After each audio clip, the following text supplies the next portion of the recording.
पाकिस्तान के कई एयरबेसों को उड़ा दिया और पाकिस्तान को मिट्टी में मिला दिया, धूल चटा दिया। भारत माता की जय, भारत माता की जय। पीओके भी हमारा है, तो उसके पीछे भी मुझे पूरा विश्वास है कि जिस इस बार मोदी जी ने जो टारगेट सेट किया था कि टेररिस्ट कैंप उड़ाएंगे, उन्होंने उससे ज़्यादा किया।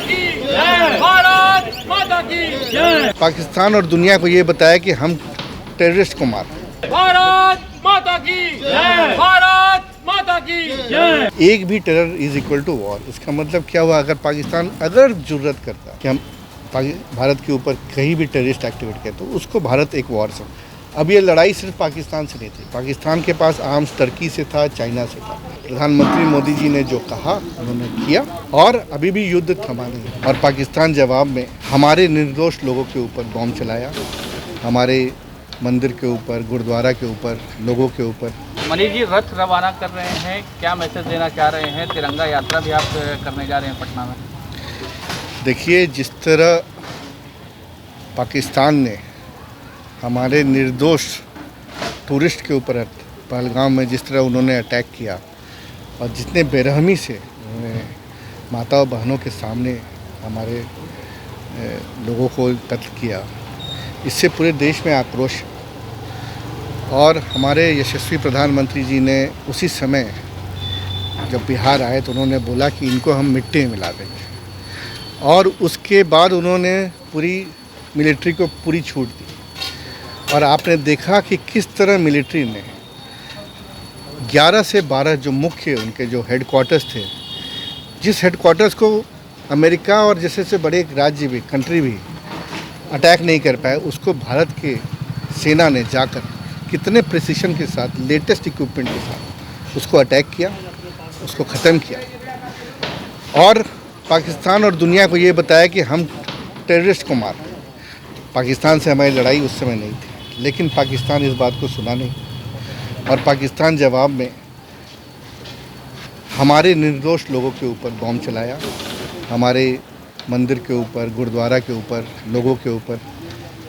उसके जवाब में हमारी सेना ने जब पाकिस्तान के कई एयरबेसों को उड़ा दिया और पाकिस्तान को मिट्टी में मिला दिया, धूल चटा दिया। अब पाकिस्तान की ये स्थिति नहीं है कि वो भारत से लड़ाई कर सके। और उसके बाद जब हमारे प्रधानमंत्री जी ने कहा कि आज के बाद एक भी टेरर, जो उन्होंने बोला जो न्यू नॉर्मल जो होता है, एक भी terror is equal to war. इसका मतलब क्या हुआ, अगर पाकिस्तान जुर्रत करता कि हम भारत के ऊपर कहीं भी टेररिस्ट एक्टिविटी किया तो उसको भारत एक वॉर समझेगा। ये एक बहुत बड़ा चेंज है।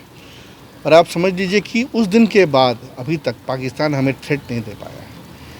आप ध्यान से अगर समझें इसको, जब से हम लोगों ने उनके सारे लेटेस्ट इक्विपमेंट को उड़ा दिया।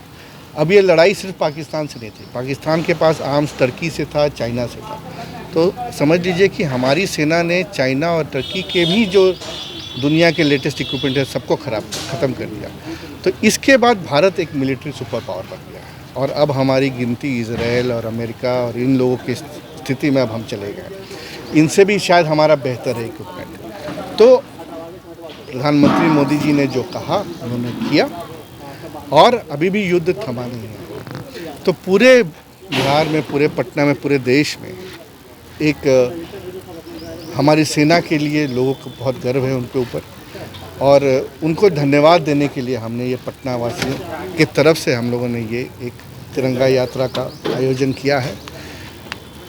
अभी तक जितना कार्रवाई हमारी सेना ने की है, हमारे प्रधानमंत्री जी ने किया है, उनको धन्यवाद देंगे। और ये युद्ध रुका नहीं है और आगे कोई कार्रवाई जब भी होगा उसके समर्थन में हज़ारों लोग पटना में, हमारा राजेंद्र नगर दिनकर चौराहा से हमारा ये तिरंगा यात्रा निकलेगा।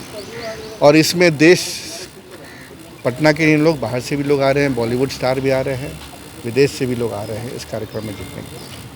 तेजस्वी यादव कह रहे हैं कि पाकिस्तान में चाहते हैं तिरंगा यात्रा। पाकिस्तान में हमारे प्रधानमंत्री जी ने, हमारे गृह मंत्री ने हमेशा कहा है कि पीओके भी हमारा है। तो उसके पीछे भी मुझे पूरा विश्वास है कि जिस इस बार मोदी जी ने जो टारगेट सेट किया था कि टेररिस्ट कैंप उड़ाएंगे, उन्होंने उससे ज़्यादा किया। वो भी एक दिन आ जाएगा। क्या वो भी हमारा समय होगा, हमारा टाइम होगा, हमारा समय होगा और हमारा मेथड होगा। मतलब तेजस्वी यादव जो बोल रहे हैं उसको मोदी जी पूरा कर देंगे? जी नहीं, पीओके के लिए तो ये तो बीजेपी का एक संकल्प पत्र में ही है कि पीओके को वापस लेना है। ये आज से नहीं, बहुत दिन से बोल रहे हैं। तो ये कोई नया चीज़ नहीं है और इसको अब हम लोग पूरा करेंगे।